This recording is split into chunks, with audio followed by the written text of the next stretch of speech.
Okay, this video concerns the three related concepts to a conditional listed on page 409 we saw at the end of the last video: the converse, inverse, and contrapositive. And these are their definitions in terms of the antecedent, which is P, and Q, which is the consequent.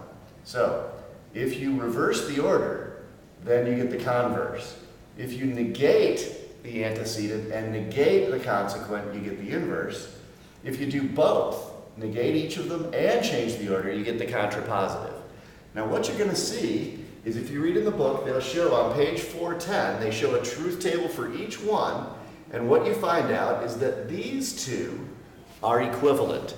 That this is always true when these are true, these are always true when this is true. So in fact, these two are logically equivalent. So as it says on page 410, P implies Q if and only if not Q implies not P. So that's an interesting thing, that these two are not equivalent to that, but this one is. So we have to keep track of that, remembering that the contrapositive is equivalent to the original conditional as part of the material in here. Let's look at some problems.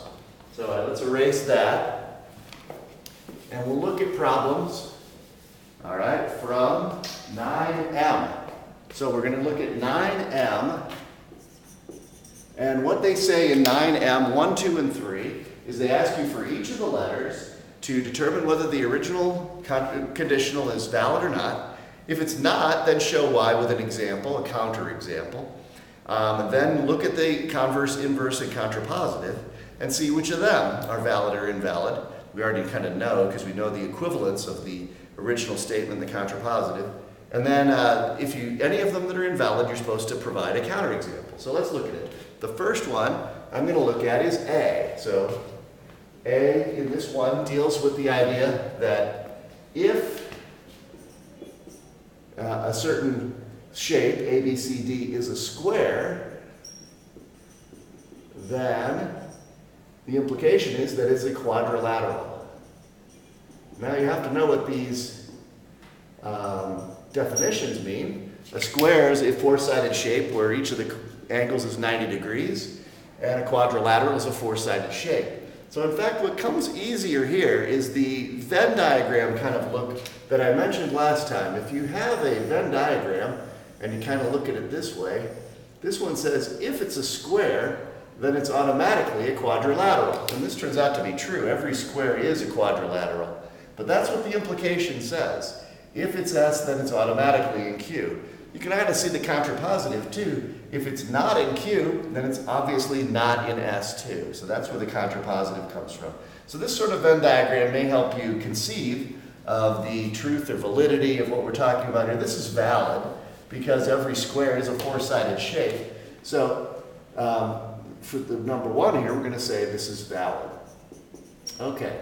Number two asks us to find the converse, inverse, and contrapositive. Now you have to list these. You have to identify which is which to get full credit. So don't just write them and not say which is the converse, which is the inverse, and so on. So if this is P implies Q, then the converse is I switch the order. So the converse is if it's a quadrilateral, all right, then, well, I guess I could write the arrow or the statement. If it's a quadrilateral, then it's a square. Or let's say, if quadrilateral, then square. Okay, well, let's switch colors for the answer here. In fact, what I'm just going to do is the converse. Then we'll go on to the next one. This is invalid. All right, invalid. Invalid. All right, because not every quadrilateral is a square. If you have a counterexample is a quadrilateral that's not a square. So a counterexample is any sort of shape that has four sides but isn't a square. So that shows this is not valid. So the converse is not valid. Every square is a quadrilateral, but not every quadrilateral is a square. So that's the converse. Let's move on now to the inverse.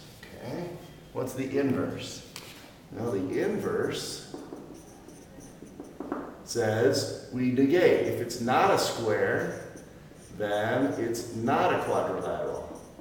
So let's write that out in words. If not a square,